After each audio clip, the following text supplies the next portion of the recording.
Peut-on faire évoluer une société sans faire évoluer les mentalités? Le vrai problème est peut-être ailleurs. Une société peut changer énormément en apparence. Elle peut construire de nouvelles routes, de nouveaux bâtiments, développer ses infrastructures, introduire de nouvelles technologies, améliorer ses écoles et moderniser ses entreprises. Mais malgré tous ces changements visibles, certaines difficultés peuvent continuer à exister. Pourquoi? Parce que une société ne repose pas uniquement sur ses infrastructures. Elle repose aussi avant tout sur les personnes qui la composent. Et derrière chaque société, il y a des habitudes, des croyances, des comportements, des façons d'éduquer les enfants, des rapports entre les générations, des rapports entre les hommes et les femmes, une manière de gérer les conflits, de parler aux autres, d'exercer l'autorité et même de reconnaître ses erreurs. Alors, une question mérite d'être posée. Peut-on réellement faire évoluer une société sans faire évoluer sa mentalité? Parce que vouloir changer sans comprendre peut parfois produire l'effet inverse. 1. Avant de corriger, il faut d'abord comprendre. Lorsqu'une société rencontre un problème, la première réaction est souvent de chercher immédiatement une solution. Construire une nouvelle école, mettre en place une nouvelle politique. Mais avant de chercher la solution, il faut peut-être commencer par une question beaucoup plus simple. Quel est réellement le problème? Quel comportement se répète? Pourquoi se répète-t-il? Depuis combien de temps? Comment se fait la transmission? Et surtout, pourquoi certaines personnes continuent-elles de considérer ces comportements considérés comme normaux? C'est une étape essentielle parce que ne peut pas corriger quelque chose que l'on refuse d'identifier. Imaginez une famille dans laquelle crier sur les enfants est considéré comme normal. Un parent crie. L'enfant apprend que crier est une manière d'obtenir ce qu'on l'en veut. Plus tard, ces enfants deviennent adultes. À son tour, lorsqu'il rencontre un conflit, il peut reproduire le même comportement.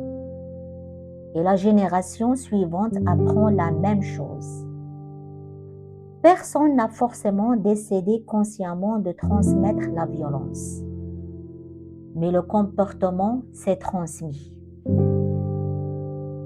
C'est ainsi que certaines habitudes deviennent progressivement des normes.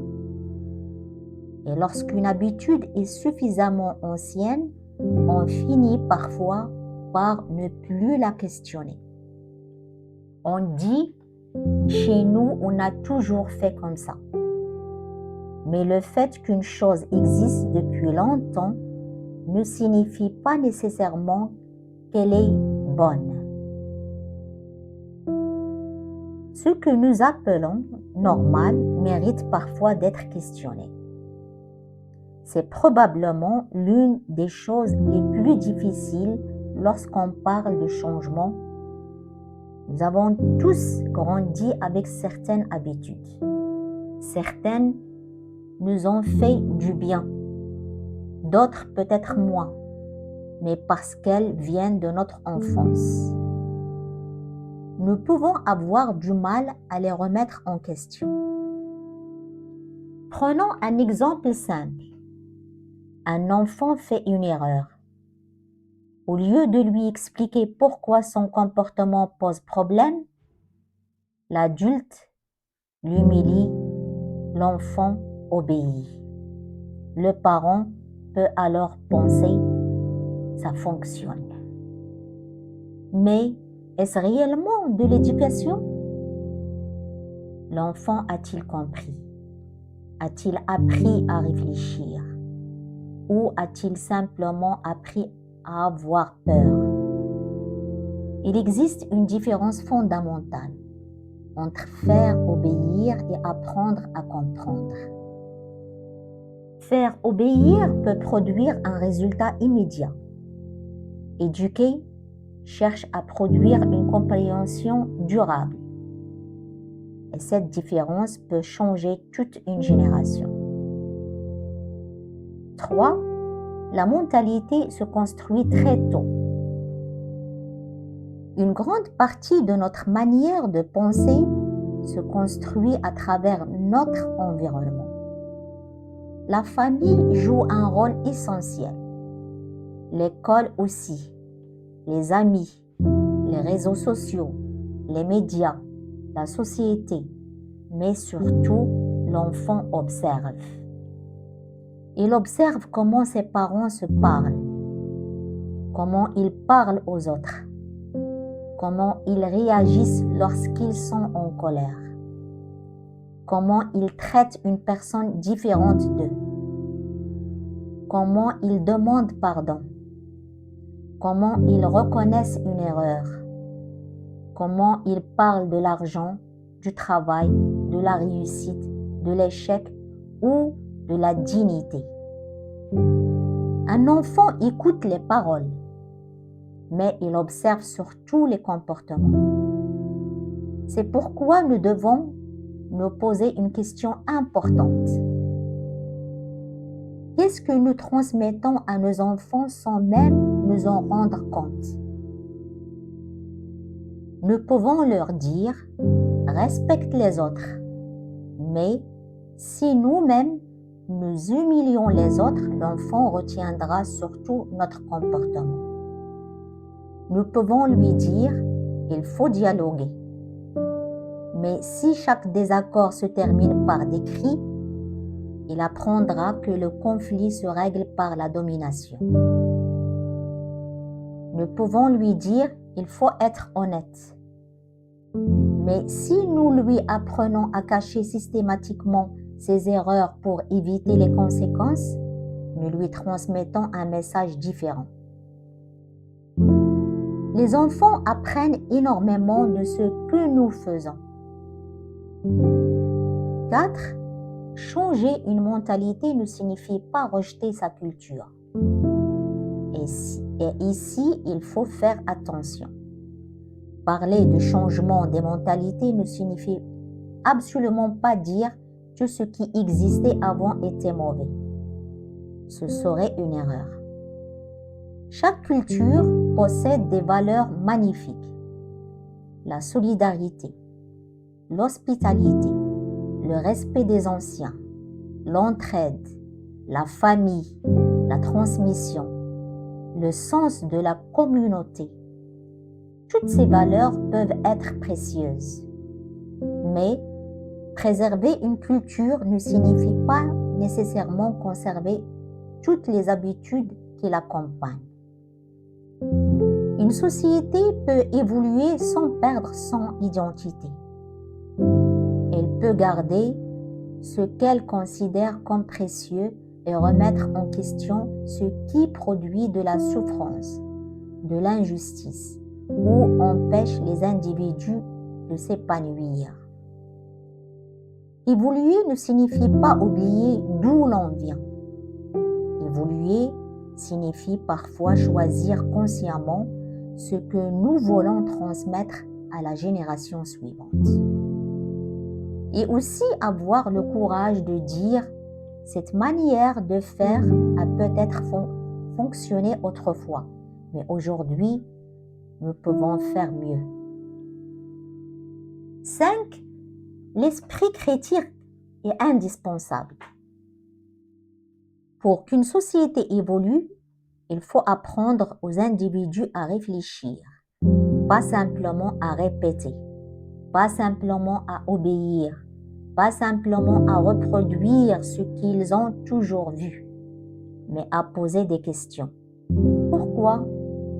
Est-ce vraiment juste? Est-ce vraiment nécessaire? Est-ce que cela fonctionne? Quelles sont les conséquences? Existe-t-il une autre manière de faire?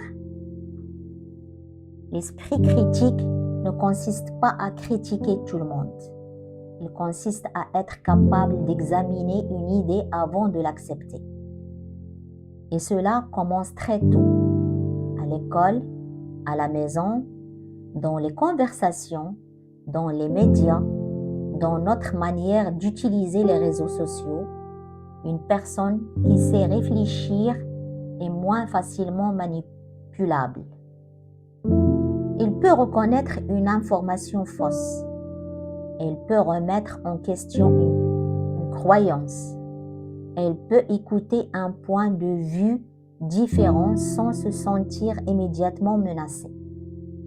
Et surtout, elle peut reconnaître qu'elle-même peut se tromper. 6. Accepter de reconnaître ses erreurs.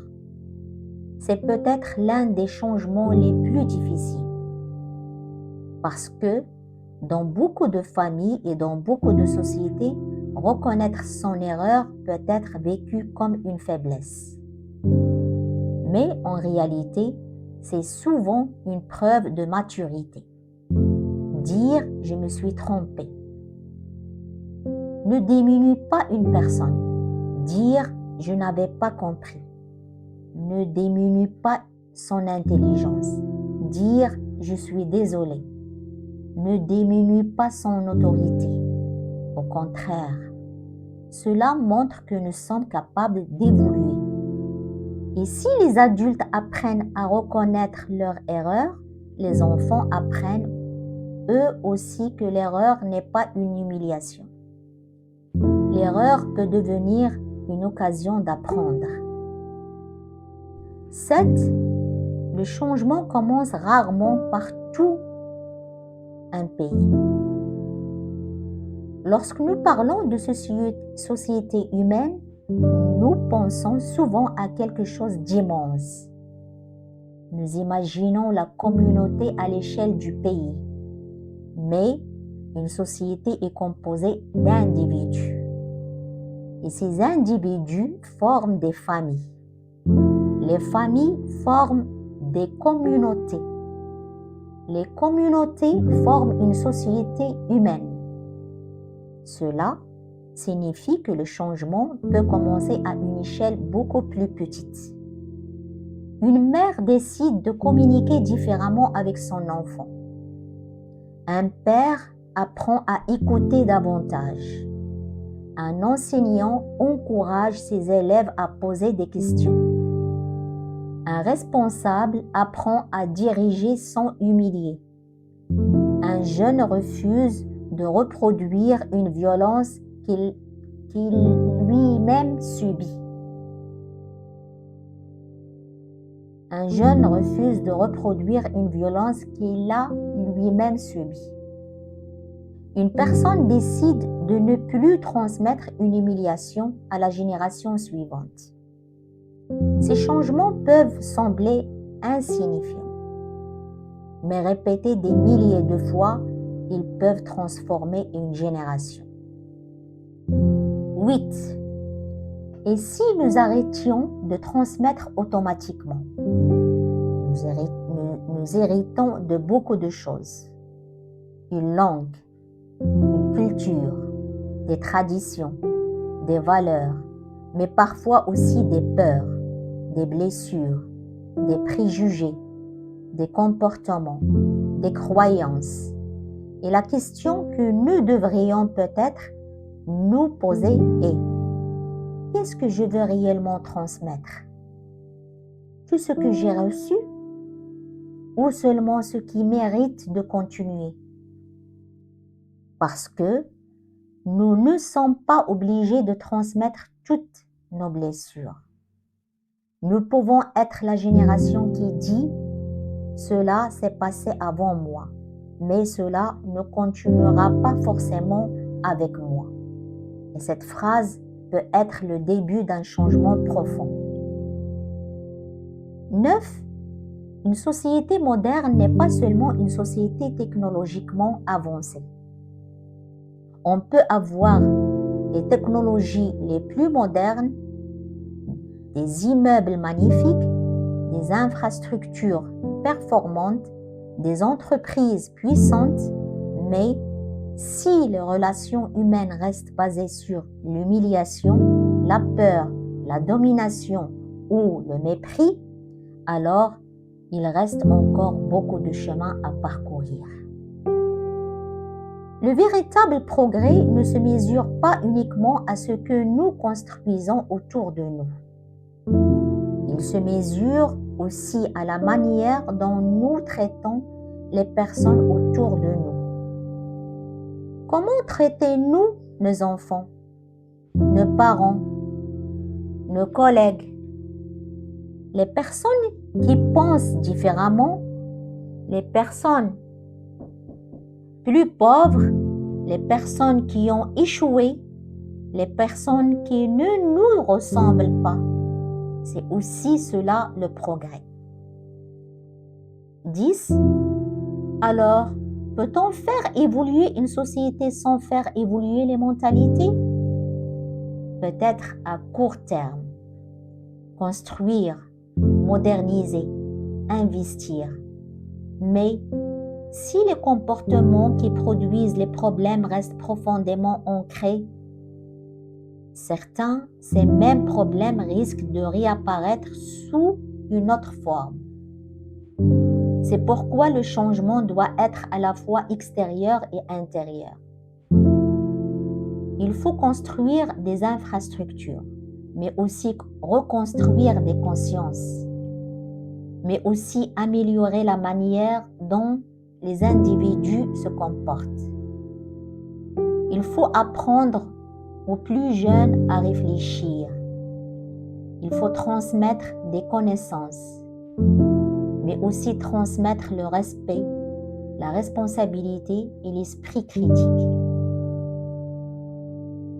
Le changement commence par une question. Alors, peut-on changer une société sans changer les mentalités? La réponse est peut-être là.